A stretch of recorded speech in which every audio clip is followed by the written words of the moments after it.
Mata Atlântica é a casa da maioria dos brasileiros. Afinal, tem mais de 70% da população brasileira que mora aqui. Estamos no bioma mais degradado do Brasil proporcionalmente.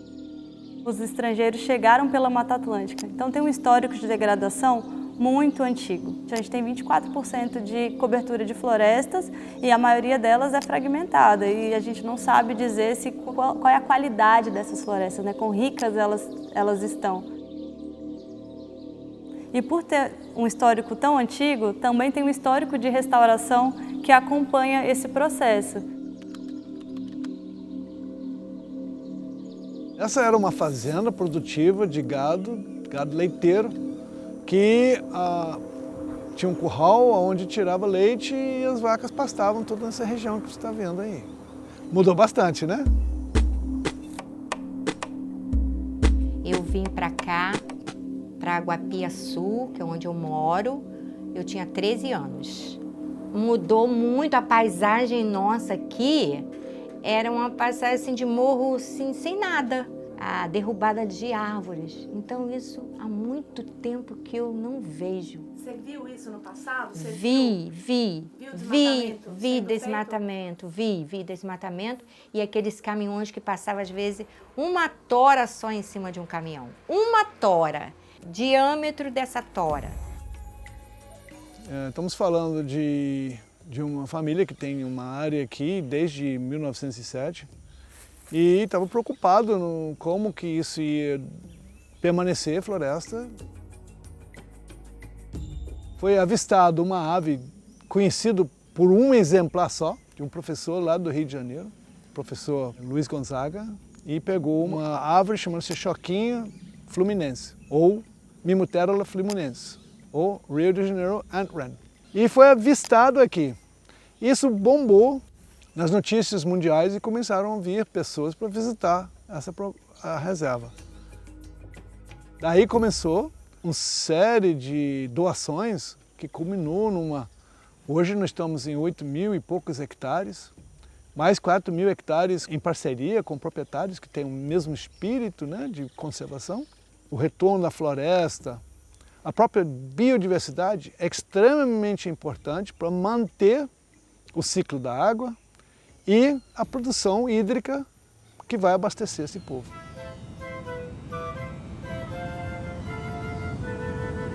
Eu vi tudo, lembro exatamente como era. E a área onde hoje em dia é o alagado era um grande pasto. Então, teve um grande trabalho que começou em 2004 de dragagem da área para retornar ao ambiente original.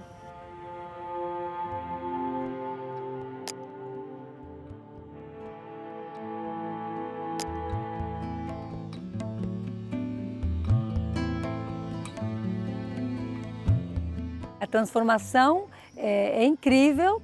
Os alagados foi o primeiro passo como reserva ecológica de Guapiaçu, um ecossistema que foi perdido nos anos 70, que retorna uns 40 e poucos anos após, trazendo todas essas formas de vida. E o resultado é que hoje em dia os observadores de aves podem com facilidade observar mais de 100 espécies da avifauna. Ao redor dessa área alagada temos capivaras, jacarés, até a presença da anta, que foi reintroduzida aqui na régua em 2017 pelo grupo Refauna.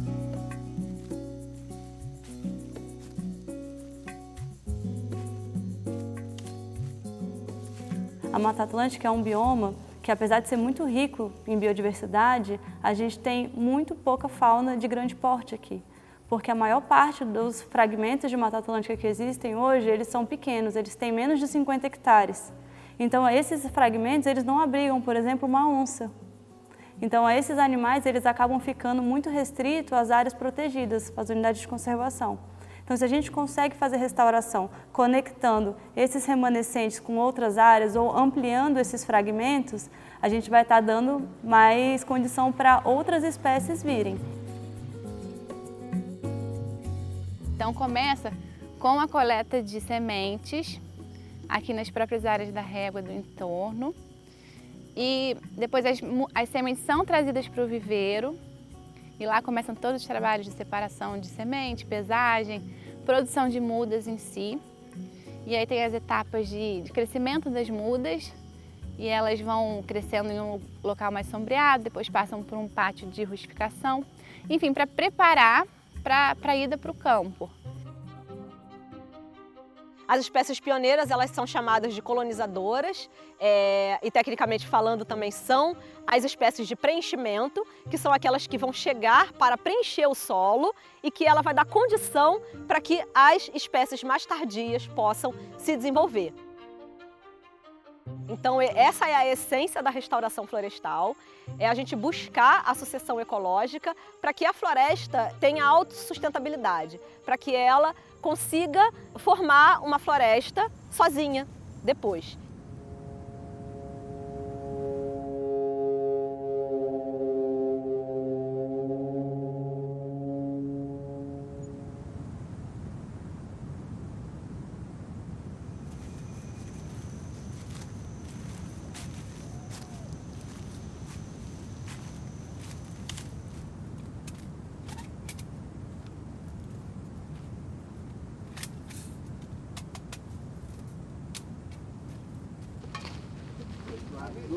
A Régua tem um trabalho reconhecido na restauração florestal no estado do Rio de Janeiro e é preciso acompanhar como que a fauna responde a esse trabalho de reflorestamento.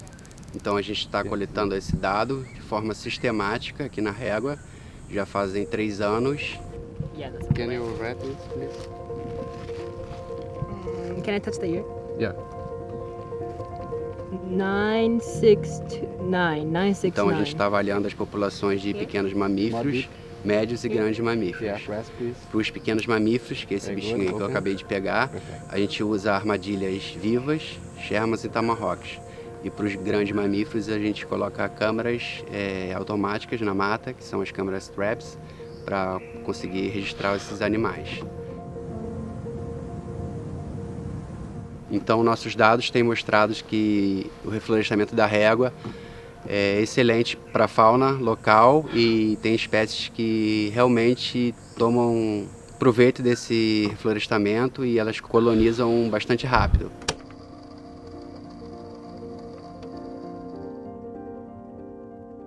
Não adianta eu falar para uma criança preservar e conservar um rio se ela nunca entrou no rio, se ela nunca viu um rio. Então, eu gosto de criar essa sensação de que a natureza é parte de nós e a gente precisa entender que a gente faz parte dela também. E se divertir na natureza e brincar, descobrir, eu gosto disso. O binóculos é para mim observar pássaros. De todas as aves, os meus preferidos são as aves de rapina. Gaviões, águias, falcão peregrino, ele tem uma visão excelente. É tipo o binóculo, só que a visão dele é bem mais ampliada. Jovem guarda porque a gente é tipo uns guarda da floresta. A gente protege as florestas. Aqui a gente aprende o que a gente deve fazer e o que a gente não deve fazer. A gente planta, a gente brinca, a gente faz um montão de coisas. Nessa época nem ninguém proibia caça, essas coisas assim. Então havia muita caça. Caçava paca, né? Tem aquela coisa, né? Meu pai caçava, então ficou essas coisas assim, mas para mim mesmo foi pouco tempo. Morando aqui já há 20, 30 anos, já conheci quem eram os principais caçadores. Então nós chamamos eles para integrar uma equipe de guarda-parques. Uma pessoa que estava acostumada a ir lá na floresta, gostava de atirar, mas a gente precisava que ele só caminhasse. E a gente descobriu 2 coisas interessantes, 2 características de um caçador. Primeiro, ele gosta da mata. Ele sente prazer em andar na floresta. Segundo, ele não sabia, mas a gente veio aprender que caçadores são muito territorialistas. Um caçador não entra num território de outro. Eles respeitam esses limites. Então, um dos grandes programas da Régua é justamente essa, de proteção das florestas existentes através do seu quadro de guardas florestais. Porque vim trabalhar aqui com o Nicolas mesmo, assim, foi mais ou menos uns 16 a 17 anos. Eu sou um dos guarda-parques, a gente fica olhando para evitar a caça, essas coisas. Eu gosto muito da natureza e por isso estou trabalhando aqui tanto tempo e quero continuar para sempre, né? O Brasil ele tem metas ambiciosas, né, estabelecidas no Acordo de Paris de 12 milhões de hectares para restaurar no Brasil, né? Na Mata Atlântica a gente tem um passivo muito grande também, declarado no CAR, que é o Cadastro Ambiental Rural.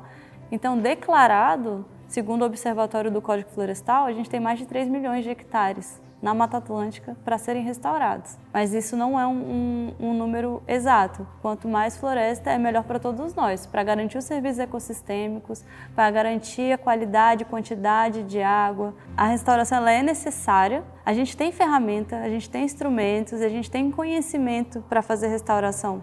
O Código Florestal ele prevê reserva legal, prevê área de preservação permanente, então a gente precisa com que esses instrumentos eles sejam botados em prática. Chegando ao Brasil, descobri esse mundo de uma floresta tropical que é fascinante, é misterioso. Então, a ideia de recuperar, de poder trabalhar para restaurar essa área, para mim é um orgulho, um privilégio. Quando você começa a olhar a complexidade da natureza em si, que você começa a perceber que não é simplesmente uma camada de tinta verde que pintou nesse fundo aqui. Realmente é vida, milhares, centenas de milhares de processos individuais que estão ocorrendo no seu redor que a gente não tem nem consciência.